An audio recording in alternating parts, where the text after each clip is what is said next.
Recently, I was in Southport, North Carolina, waiting for a table to eat at the Provision Company. The Provision Company serves some of the most fantastic shrimp I've ever had in my life, and it's gained quite a reputation. And as a consequence of that reputation, wait times are often very, very lengthy. And it was no different when I was there with my party. The wait time was an hour. So we had plenty of time to chat with all the other people who were waiting as well. This one gentleman by the name of Michael, when he found out that I was a pastor, he became very excited and he wanted to share with me what Jesus Christ had done in his life. And he was just oozing with enthusiasm. And you could see it on his face that he was seized with gratitude about what Jesus Christ had done for him. He told me that many years ago, his first wife left him, and it had a devastating effect upon him, so much so that he began to lose the will to live. So much so that he began to seriously contemplate taking his own life. And so, really, as a last resort, he decided to reach out to his pastor. So he phoned him and asked him if he could come down to the church office and speak with him. And the pastor said, yeah, sure, come on down. And yet when Michael arrived, the pastor was too busy at that moment.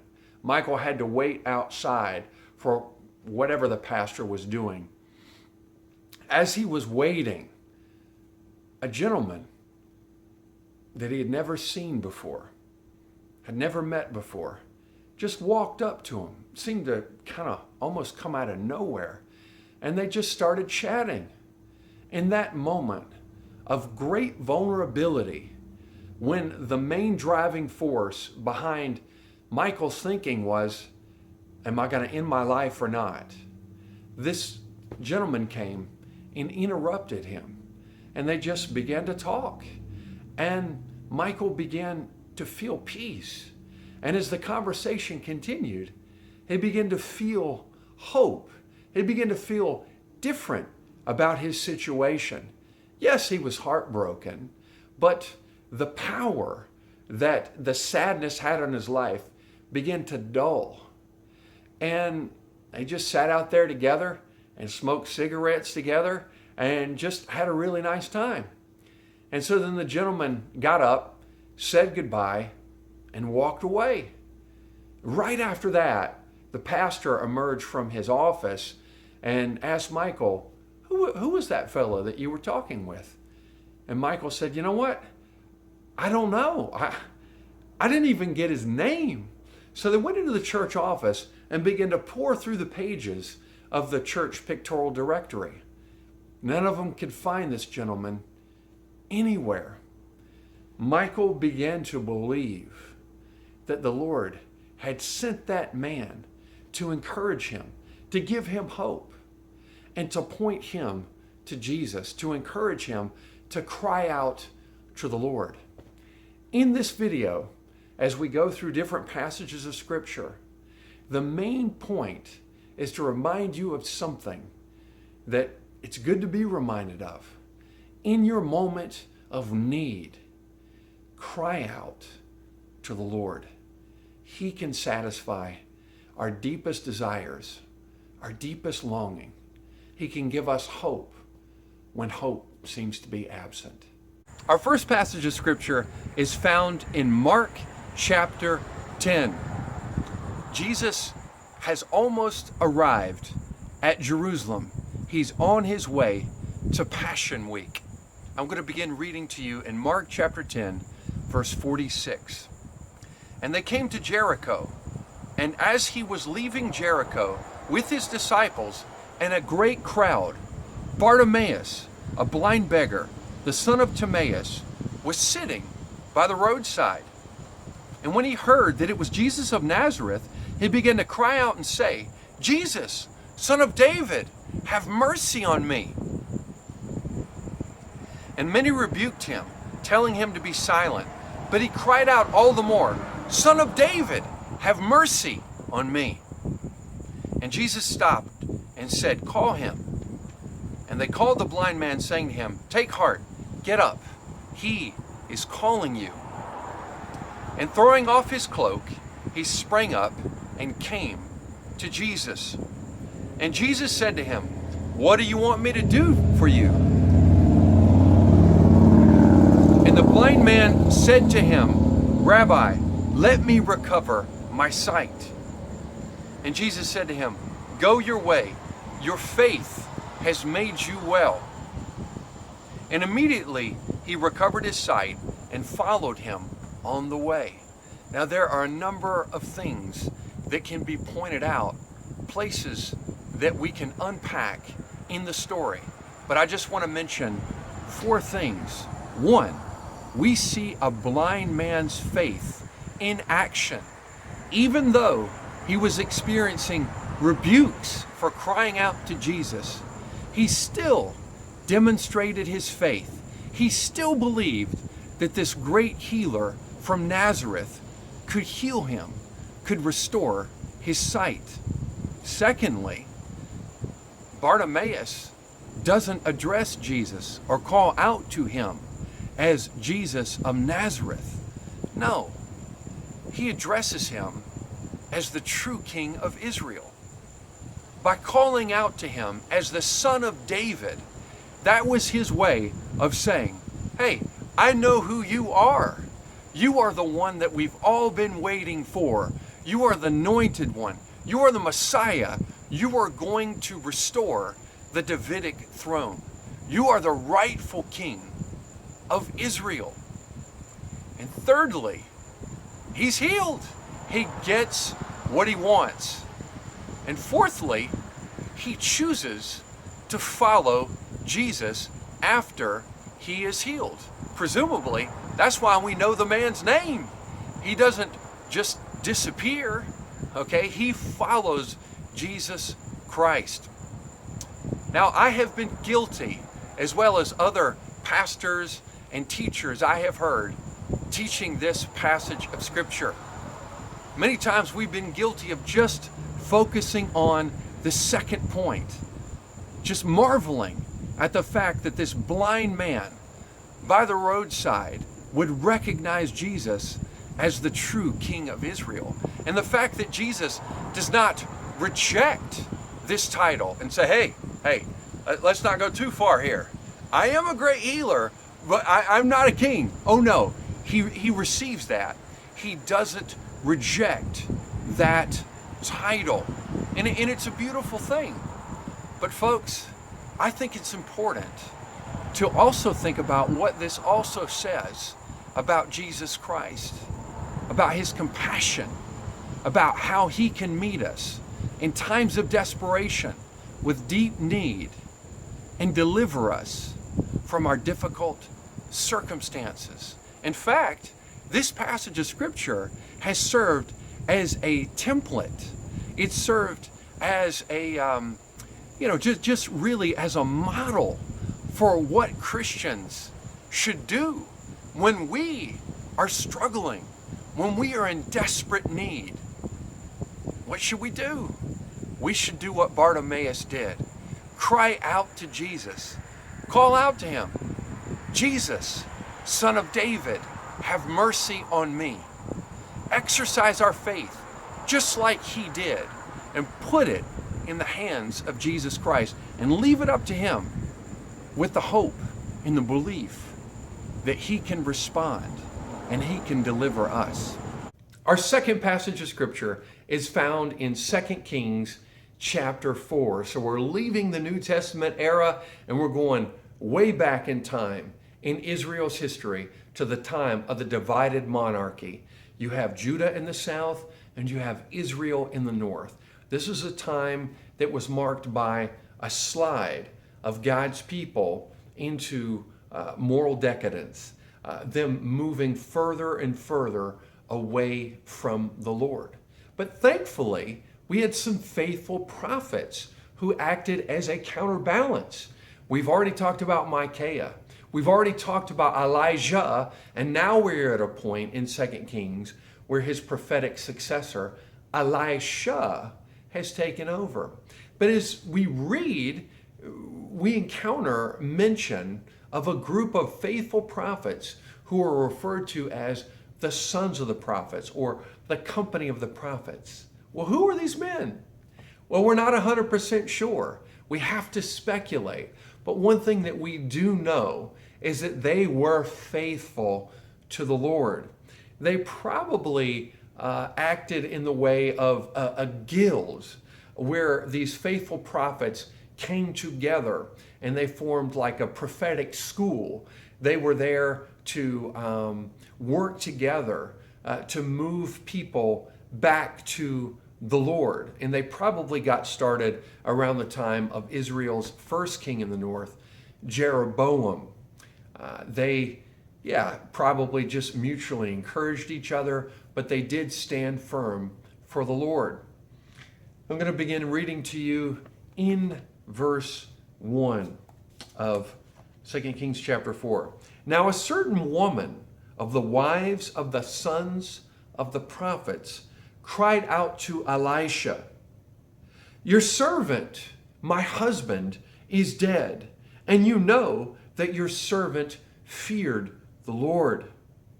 And the creditor has come to take my 2 children to be his slaves."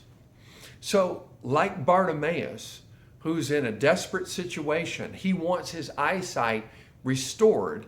We have this woman who was married to this faithful prophet of the Lord that Elisha knew. But because of his untimely death, he's left his family in a desperate situation. His wife can't pay the creditor, and he's coming to take her 2 children to be slaves. This should remind us of the incredible time that we're living in, a real time of privilege. Most of us are not even aware that back in the ancient world, really in the not too distant past, when people got into debilitating debt, slavery was at their doorstep. It was very common for people to have to sell their children or sell themselves into slavery to pay off their debts. And that's what this woman is facing. She doesn't want to lose her children. So as an act of faith, she cries out to Elisha, knowing he is a man of God, knowing he represents the Lord, and she has hope and faith that he can help her out. So Elisha says something interesting to her. This story wouldn't be so remarkable if he did what we would normally do today. If he would say, you know what, I will get together with the sons of the prophets. We're actually going to have a meeting in a couple nights. I will make sure that it's on the agenda, that we talk about your situation, and we'll take up a collection. We'll start some fund, and hopefully we can collect enough money to pay off this creditor, and you be okay. Now, I'm sure the woman would have welcomed it. She probably would have rejoiced, but it wouldn't have been a miracle. And in this chapter, this is the first of a series of miracles that Elisha performs. Listen to what he says to her in verse 2. Elisha said to her, "What shall I do for you? Tell me, what do you have in the house?" And she said, "Your maidservant has nothing in the house except a jar of oil." So this woman is about as destitute as you can come. This is the only thing of value that she has, a jar of oil. Then he said, "Go borrow vessels at large for yourself and from all your neighbors." Basically, go out and borrow all the jars, all the vessels that you can get your hands on, even empty vessels. Do not get a few. "And you shall go in and shut the door behind you and your sons and pour out into all these vessels, and you shall set aside what is full." So she went from him and shut the door behind her and her sons. They were bringing the vessels to her, and she poured. So she's taking this one jar of oil she has, and she's pouring the oil from it into all of these empty vessels, all of these containers that her and her sons have been able to collect. When the vessels were full, she said to her son, "Bring me another vessel." And he said to her, "There is not one vessel more." And the oil stopped. Then she came and told the man of God, and he said, "Go sell the oil and pay your debt, and you and your sons can live on the rest." Now, we don't have all the details. Some of us might have some questions as we read this story, but it is implicit in the story that she didn't just collect her own vessels from her own home. She had to have collected so much more from her neighbors, other people in her village. Otherwise, she wouldn't have had enough oil to sell to pay off the creditor, and certainly wouldn't have had enough to have lived on and not need her husband to be there to care for her as she had in the past. Oh no. It took a demonstration of faith for her to reach out to Elisha, but even in following his instructions, it required faith to go out and get as many vessels as she possibly could. And she was rewarded insofar as the amount of vessels and the amount of jars that she was able to collect, because soon as all of them filled up, the oil stopped. What a great miracle of the Lord that blessed her in her demonstration of faith. As a pastor, I am often asked to pray for other individuals. Couples will ask me to pray that they be able to have children when they're having difficulty conceiving. I'm often asked to pray for wisdom as people face major decisions in their life, whether that is, hey, should I remain in the country where I'm working, or should I move back to my home country? Or should I marry this woman or not? I'm not really sure. What's the Lord's will for me in that? I have multiple job offers. Which one is the Lord's will that I take? Which one will please Him more? I'm asked to pray for people who don't have options, who want to get married but don't have any prospects. I'm asked to pray for people who are unemployed, who are desperate to get a job. I'm asked to pray for people who are dealing with profound loss. Recently, I started praying for a grandmother who is really rocked and mourning over the loss of her infant grandson. I'm happy to pray for all these prayer requests, as I'm sure you are more than willing to pray for people who come to you and ask for you to petition the Lord on their behalf. These are great things to do, to pray for other individuals. But I want to encourage you to take your deepest needs, your longings, places in your life where you are experiencing lack, and cry out to the Lord. Cry out to the Lord. I don't want you to say, well, you know what? I don't want to bother the Lord with that. You're not going to bother the Lord. I don't want you to say, I've already prayed for it. I'm not going to pray for it again. No, I want you to pray at least one more time, okay? With the desperation that the widow had, that the desperation and earnestness that Bartimaeus had when he cried out to the Lord.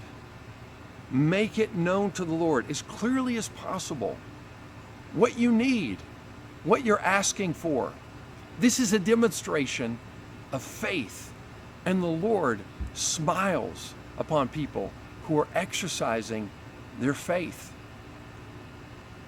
Put it in His hands, trust in Him, and then just wait patiently for Him. Leave it up to Him to decide what He's going to do. But I encourage you to cry out to the Lord. Who knows what He'll do? We know He has the power, and we know that He has the wisdom. He'll know what's best. Cry out to Him and put it in His hands. God bless you.